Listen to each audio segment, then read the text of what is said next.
बनाकर फकीरों का हम बेस गालिब, तमाशाए अहले करम देखते हैं। सारे जहां से अच्छा हिंदुस्तान हमारा, हम बुलबुले हैं उसके, वो गुलसिता हमारा। तो मुझे इस मौके पर जो मौका दिए हैं हमारे मतीन साहब और दीगर मोअज़्ज़िज़ कायदीन और मुझे मदऊ किए हैं, मैं दिल की गहराइयों से इनका भी शुक्रिया अदा करता हूं। और आप सब लोग अपना कीमती वक्त निकाल के यहाँ पर जो तशरीफ लाए हैं, मैं आपको भी अपने दिल की गहराइयों से मुबारकबाद देता हूँ। मुझसे पहले हमारे वकील साहब ने बहुत अच्छी बातें बताई रिजर्वेशन के लिए, और बड़ी अच्छी बात ये बताई कि मैं कांग्रेस पार्टी का एक हरकियाती कायद हूँ। मैं अपने एक लिमिटेशन में रह के ही बात कर सकता हूँ और आपकी मदद कर सकता हूँ, तो ये भी बहुत अच्छी बात है।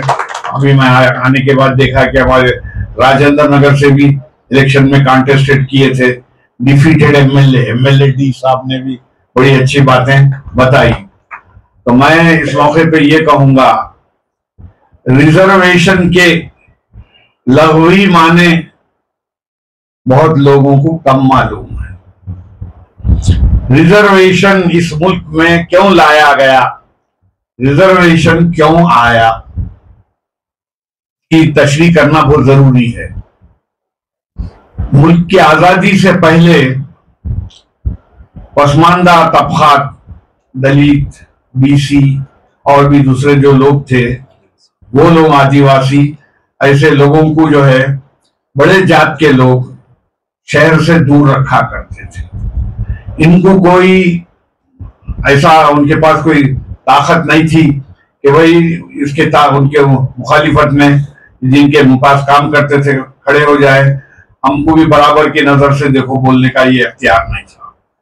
और फिर रहा ये कि इस बुरे आलम में थे बात जगहों पे, मैं आपसे जो बात बता रहा हूं भाई, जैसे कि गांव के बाहर रखा करते थे, बौली के पास नहीं पानी आने देते थे इनको, मंदिरों में नहीं आने देते थे इनको, फिर कोई भी चीज इनसे बगैर, जो बड़ी जात के लोग उनसे पूछे बगैर ये कर नहीं सकते थे।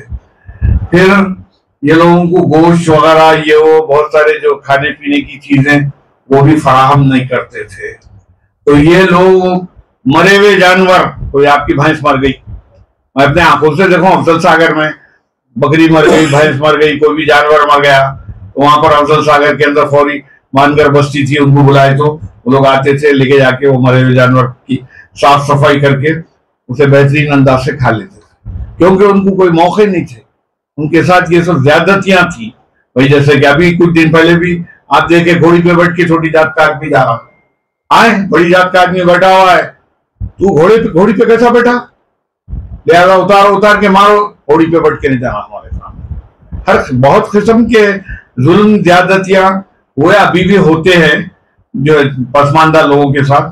तो ये सब चीजों के खात्मे के लिए जब मुल्क आजाद हुआ, भारत देश आजाद हुआ, अम्बेडकर साहब जो है, डॉक्टर BR अम्बेडकर साहब जो कानून बनाए, जो कानून बना रहे थे, जो कानून के मुहाफिज है और जो कानून बनाए हैं, आज सारी दुनिया के अंदर हमारे कानून को बहुत ही फख्र के अंदाज से देखा जाता है। तो जब कानून बनाते वक्त उन्होंने तजवीजें रखी, हमारे पंडित जवाहरलाल नेहरू थे, महात्मा गांधी थे, सरदार पटेल थे और भी दूसरे बहुत सारे बड़े बड़े कायदीन थे जो है हमारे, तो उनके सामने ये तस्वीर रखी गई कि भाई ये जो जात के लोग, छोटे जात के जो लोगों को जो दबा दिया गया है, 100 साल से दबे हुए बिछड़े हुए तबकात बोलते हैं इनको, तो इनको भी जो है पढ़ाई के अंदर मुकाम मिलना, समाज के अंदर मुकाम मिलना, इनको हर सतह से बराबरी का मुकाम मिलना। तो क्या करना भाई, 50% रिजर्वेशन रख देना। और आप ये बिछड़े हुए तबकात के लोगों को पढ़ने लिखने का भी हुक्म नहीं था, बस उनके बाप दादा परदादा काम करते चले आ रहे हैं गुलामी घर के अंदर, बस इन्हों की गुलामी करते रहना। तो 50% ये लोगों को ऊपर उठाने के लिए तालीम के अंदर, आपके नौकरी के अंदर, जिंदगी के हर शोबे के अंदर इनको आगे बढ़ाने के लिए रिजर्वेशन रखा गया। रिजर्वेशन इस तरह आया, रिजर्वेशन आने की वजह ये है। फिर आज भी जो हमारे मतीन भाई जो रिजर्वेशन के ताल्लुक से हम सब लोगों को जमा किए हैं, तो आज भी हम मुसलमान, आज ये 70 साल की जो हुकूमत रही, इसके अंदर जो ज्यादा ही रही, इसके अंदर आहिस्ता आहिस्ता इनको भी जो है पसमानदा लोगों की तरह, पिछड़े हुए तबकात की तरह आहिस्ता आहिस्ता नौकरियों के अंदर खत्म कर दिया गया। पहले कारोबार बिजनेस के अंदर आपको खत्म, माशी तौर से, तालीमी तौर से, हर सतह से इनको खत्म कर दिया गया। और ये लोग भी अब क्या हो गए, मुसलमान भी इस मुल्क के अंदर जो हैं वो भी आज बिछड़े हुए तबकात के मुमासिल हो गए हैं, या उनसे भी हालत खराब है। तो ये रिजर्वेशन जो अम्बेडकर साहब जो लाए 50%, उससे फायदा ये हुआ, अगर यहाँ पर कुछ लोग छोटी आपके बिछड़े हुए तबकात के लोग बैठे हुए, तो आज वो खुद ही बोलेंगे आपके सामने कि बेहतरीन उनको कॉलेजेस में एडमिशन मिल गया, पढ़ने का, इंजीनियर बनने का मौका मिला, डॉक्टर बनने का मौका मिला, भारी से भारी, बड़ी से बड़ी पढ़ाई पढ़ने का उनको मौका मिला। आज इस मुल्क के अंदर दूसरे बड़े जात के लोगों के साथ के बराबर होके वो भी आज खड़े हुए हैं। तो ये कारनामा आपके जो है रिजर्वेशन का अम्बेडकर साहब का है। आज मैं इस मौके पे कहूंगा, उन्होंने अम्बेडकर रिजर्वेशन दिलाया 50%। उससे आज ये हुआ, इस मुल्क के अंदर जो भेदभाव था वो कम हो गया, खत्म हो गया, और छोटे जो तबकात के जो लोग थे पढ़ लिख के आज अच्छे बड़े बड़े ओहदों पे चले गए हैं। तो ऐसे ही आज अगर आप देखेंगे तो रिजर्वेशन का जो मसला है, जो मामला है, जैसे कि अम्बेडकर साहब ने जो है जो आइन बनाया, जो कॉन्स्टिट्यूशन ऑफ इंडिया बनाया, उसके अंदर for the people, of the people, by the people, सबका ये मुल्क है, कोई किसी का नहीं है, कोई छोटी जात बड़ी जात किसी का नहीं है, सबका मुल्क है और सबकी तरक्की होना चाहिए। तो ये सब चीजों को मद्देनजर रखते हुए मैं ये कहूंगा कि भाई इस मौके के ऊपर हमारे साबिका वजीर आजम मनमोहन सिंह साहब ने भी एक सच्चर कमेटी बिठाई, एक जस्टिस को, और उनसे रिपोर्ट मंगवाई कि भाई आज मुल्क के अंदर कौन ज्यादा दबे हुए पिछड़े हुए तबकात में के लोग हैं। वो रिपोर्ट आई और फिर उसके बाद आपके रंगनाथ मिश्रा कमीशन बिठाए, उन्होंने बिठा के उनसे भी जो है दरियाफ्त किए। तो उसके अंदर जो है ये आया कि ये कमीशन के अंदर ये मुसलमान तालीमी तौर से, माशी तौर से, रोजगार के सतह पे, नौकरियों में, हर सतह पे आज जो है बहुत ज्यादा जो है पिछले जो है जमाने में जैसा पिछड़े हुए तबकात थे उनसे भी ज्यादा बुरे हालत में है। तो उसके ऊपर वो लोगों ने ये सोचा कि भाई हिंदुओं जैसा कि दूसरे जात के लोगों को भी जो मौका दिया गया ऊपर आने का, अब ये जो मुसलमान कौम है ये भी जो है पिछड़े हुए तबकात में आ गई है, इनको भी रिजर्वेशन देना चाहिए। ये तय हुआ। उसके बाद हुआ ये कि जो है वो उसको जो है पार्लियामेंट के अंदर बिल पेश करना चाहिए था, और जो है वो रिजर्वेशन मुसलमानों को मिलना चाहिए था। कांग्रेस की मेजॉरिटी नहीं थी पार्लियामेंट के अंदर, वो बिल पास नहीं हो सका। उसके बाद का जो आपको रिजर्वेशन की जो हिस्ट्री बता रहा हूं आपसे, उसके बाद हमारे जो है केसीआर साहब, चंद्रशेखर राव साहब टीआरएस की हुकूमत बनाए करे, और उन्होंने अपने हुकूमत बनाने से पहले कई जलसों में बोले कि भाई हमारी हुकूमत आ जाएगी तो हम मुसलमानों को रिजर्वेशन देंगे।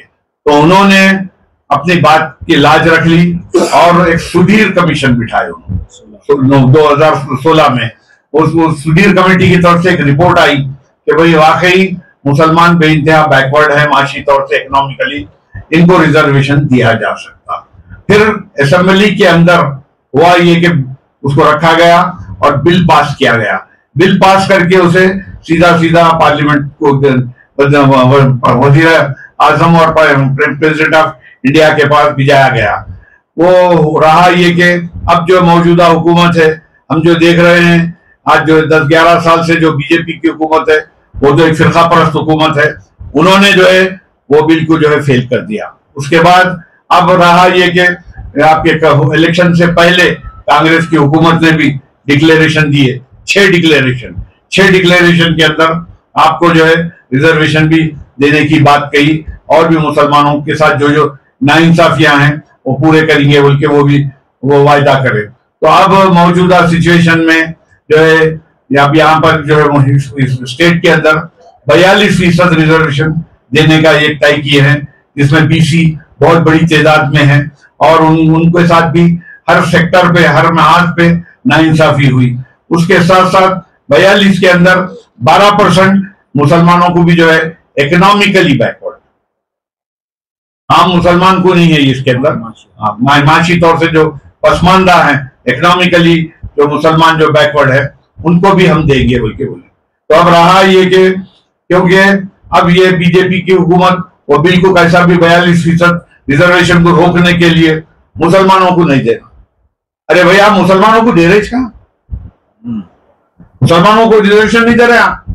माशी तौर से इकोनॉमिकली बैकवर्ड जो है, बहुत ज्यादा जिनकी बहुत कम आमदनी है, बैकवर्ड से मुराद उसकी मैं वजाहत करूंगा।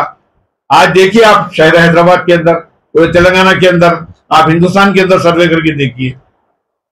हैदराबाद के अंदर ही देखिए आप, ठेला मंडी कौन चलाते हैं? मुसलमान। ऑटो कौन चलाते हैं? मुसलमान। मजदूरी होटलों में काम कौन करते हैं? मुसलमान।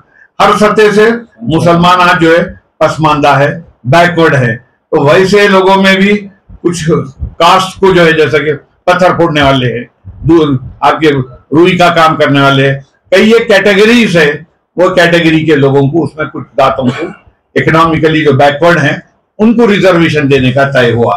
तो अब ये जो है बीजेपी की हुकूमत ये बोल रही कि आप कोई भी मुसलमान को देना ही नहीं, इस बहाने से ये 42% जो रिजर्वेशन का जो हमारी जो कांग्रेस की हुकूमत में रेवंत रेड्डी साहब जो बेइंतहा कोशिश कर रहे हैं, उसे फेल कर देने के लिए ये एक शोषा उठाया गया है। तो मैं इस मौके पे ये कहूंगा कि भाई आज मुल्क के अंदर हम सब लोग बराबर के हकदार हैं। हम सब लोग को हर सेक्टर पे हमको हक मिलना चाहिए। जैसे कि एक बात बता रहा हूँ, ये कांग्रेस की हुकूमत में माजी में भी 4% रिजर्वेशन YS राजशेखर रेड्डी साहब हुकूमत में दिया गया था। उससे जनाबे वाला लाखों बच्चों को एजुकेशन के मैदान में उनको जो है आपके एडमिशन मिले, इंजीनियरिंग, डॉक्टरी के अंदर डॉक्टर बने।